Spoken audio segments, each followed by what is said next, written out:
Welcome back to CuriousHorse. It's been such a beautiful last few days, and honestly at this point it would be almost impossible not to capture the most magical content at my farm with the animals in this winter snow. It's a true winter's wonderland here and just nature's gift to us all, and I'm not even going to try to downplay just how much I'm cherishing this moment at the farm. I'm secretly hoping that my pond freezes over because I do have a pair of ice skates that I'm dying to take for a spin. My neighbors grew up here and have a very large pond that the otters, the beavers, American eagles all enjoy. And there was a guy that was apparently quite the risk taker, was a friend by somebody that lived on a neighboring property nearby. Worse than me, more of a risk taker than me, I would say. But apparently, he used to drive his Jeep over the pond. And for some reason, we do not get that type of weather conditions here anymore, and although I do not want to drive my truck over the pond, I definitely would like to ice skate on the pond one day. I'm not sure why we don't get those type of weather conditions here anymore. Perhaps it's attributable to the impacts on our climate over the last 2 decades, which is honestly another subject that I want to learn more about, and I'm sure there are members on this channel that are very aware of the impacts on our environment and how it just impacts the temperature. Definitely a topic for a later today for me to learn about, or if somebody would comment their understanding, I think that would benefit us all. So with that said, I'm going to share part 2 of this winter wonderland with us all, just so we can enjoy this moment for a little bit longer. In today's video, I would like to address some of the comments received in yesterday's video regarding the importance of authenticity for the growth of this channel, and also another very interesting topic in response to the numerous emails and comments I have recently received regarding a potential collaboration with Shane at Free Spirit Equestrian. But let's first start with Rex and Ema. Rex and Ema both have access to the horse stall, but for some reason they are not inclined to go into the horse stall by themselves. Even if they have access to the middle corral here, where the horses do not have access to the same area, they really do not have a tendency or that drive to escape the cold. Rex does on occasion, but Ema will freeze it out essentially. However, I do see them shivering. They do not appear to be comfortable or happy, so I'm going to intervene and make the decision on their behalf and put them in the horse stall for the next few days. On a side note, a few members of our community from Australia have commented that I'm not pronouncing the word emu correctly, and since the emu is Australia's national bird, although it's not officially recognized, it's common knowledge that the bird represents Australia. So I want to respect this to my full extent in my capacity. Historically, I have pronounced the word as emu. However, this is not the correct pronunciation. I think it's emu or emu. I'm gonna quickly find out how it's pronounced. Alrighty, I'm pretty sure that this is Steve Irwin's son continuing on his legacy. So this is how the correct way to pronounce Rex and Ema's bird name. Emus, emus, emus, emus, emus, emus. Emus. So the word is pronounced emus. Emus. So I have almost two identical peacocks. They're brothers. You saw the one yesterday and now this one. And I know we have names coming in, but please keep them coming in. We need a pair of names for the boys. They're brothers. So.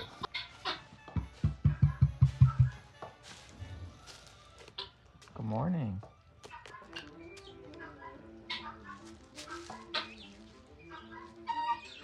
Don't do it. Don't do it. Don't do it. Don't do it. Don't do it.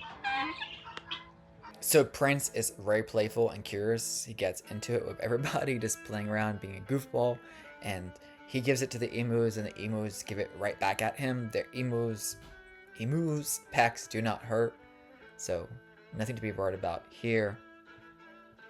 And he loves the attention.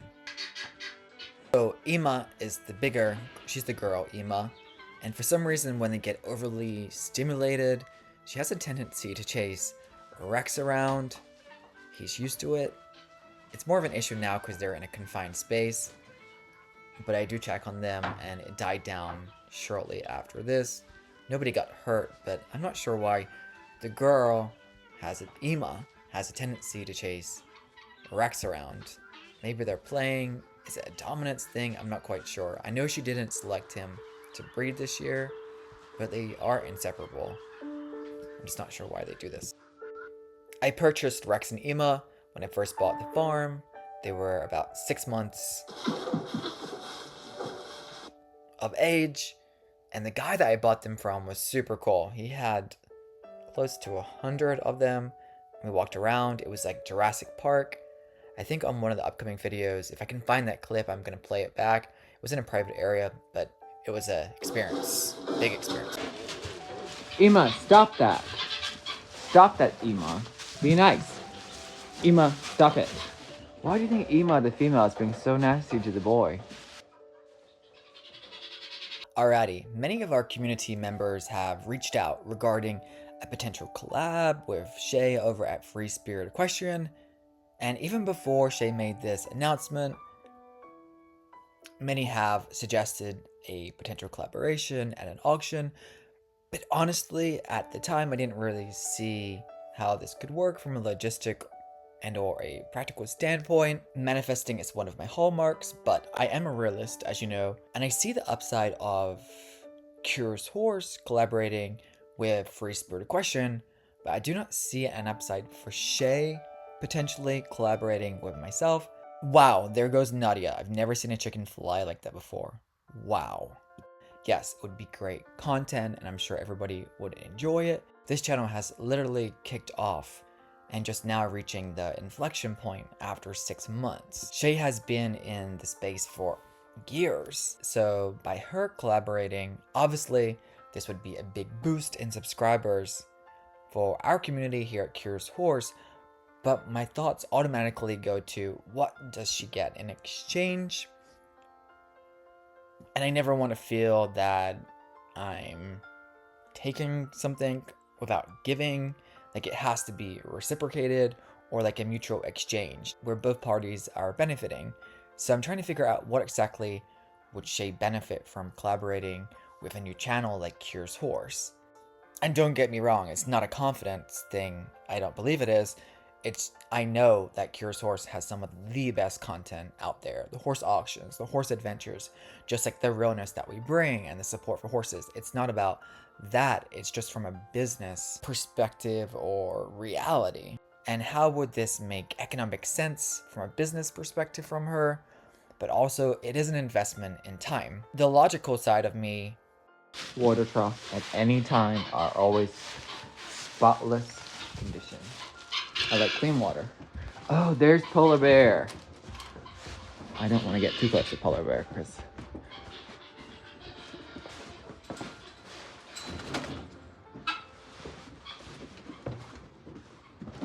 Isn't Polar Bear beautiful? Everyone thinks she's a boy, Peacock, but she's actually a peahen. She's stunning. But she has a twisted leg. Can you see her? How she has a twisted leg?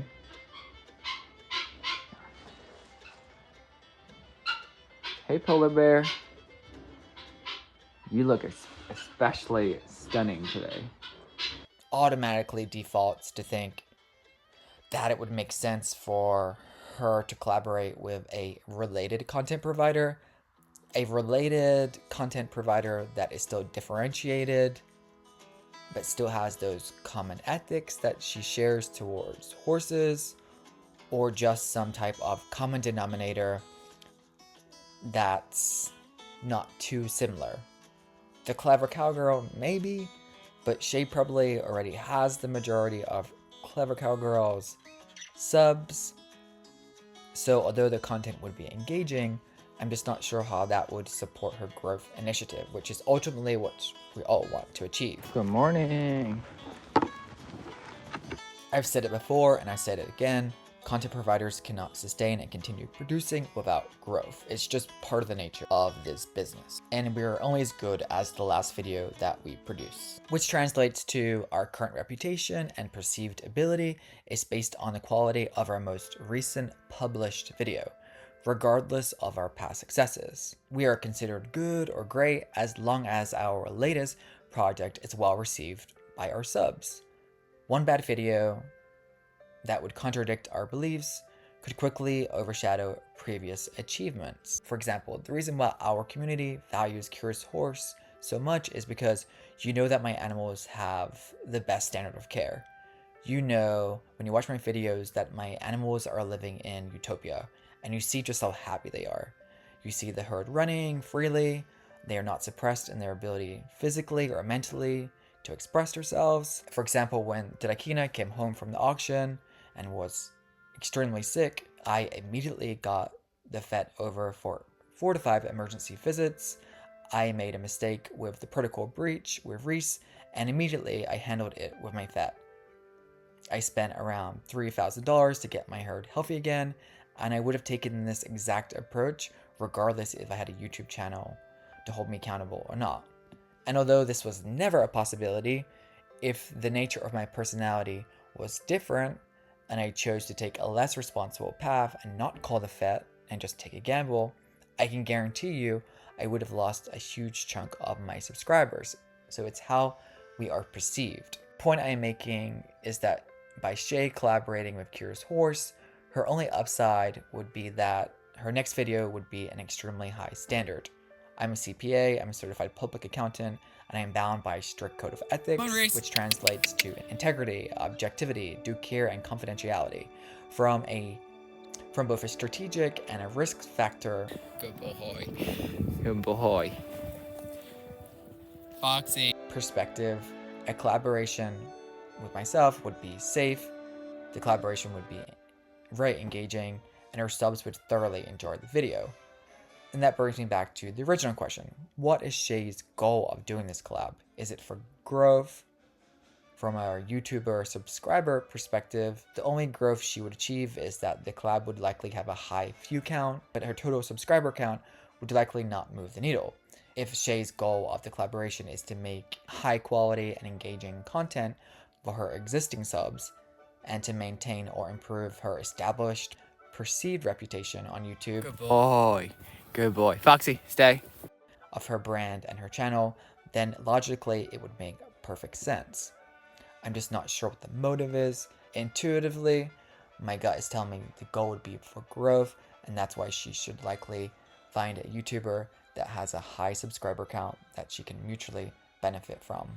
So I don't know, what do you think? Who do you think that she should collaborate with? Or better question, who do you think CuriousHorse should collaborate with? At the auction we attended in North Carolina, I did kind of bring up potentially collaborating with a slaughter-bound kill pen rescuer, and I have sent correspondence to try to manifest that to happen, and that's potentially in the works for CuriousHorse. But definitely I would be more than interested, and it would be an honor to collaborate with Shay at Free Spirit Question. How do you think this would work? What do you think we would do? So we just did a scavenger hunt for them. Come on, patty cakes. Come on, patty cake. I mean, potentially this is just forward thinking, but you know, I do have a guest house, and if Shay was ever in Maryland, she's more than welcome to stay at the farm, bring her horses, and we could do like an integration video or go on a trail ride, or I don't know, but I would definitely be open to it. I think she has a lot to consider, and if I was her advisor, I would probably advise her to choose a content provider that is more established, that has similar ethics, and although her and I do have similar ethics towards horses, but I don't know how that would further her growth. It may just be more of a gift to the horse and animal lover community to see two like-minded people coming together. So I don't know, what's her motive? Foxy. What would she get from it? And for me to feel comfortable doing that, I would have to know that she's getting some type of benefit from it, because I'm more of a giver than I am a taker, and it would have to be reciprocated somehow for me to feel comfortable that it's a good investment of her time also, other than just making a great video that everybody would enjoy. What's your thoughts? Who do you think would be a good collaborator for CuriousHorse. I have spoke to Ryan Rose before I kicked off the channel. I think he'd be interested in coming to the farm. Like I said, there's another kill pen horse rescuer that is big, that potentially may collaborate in the future.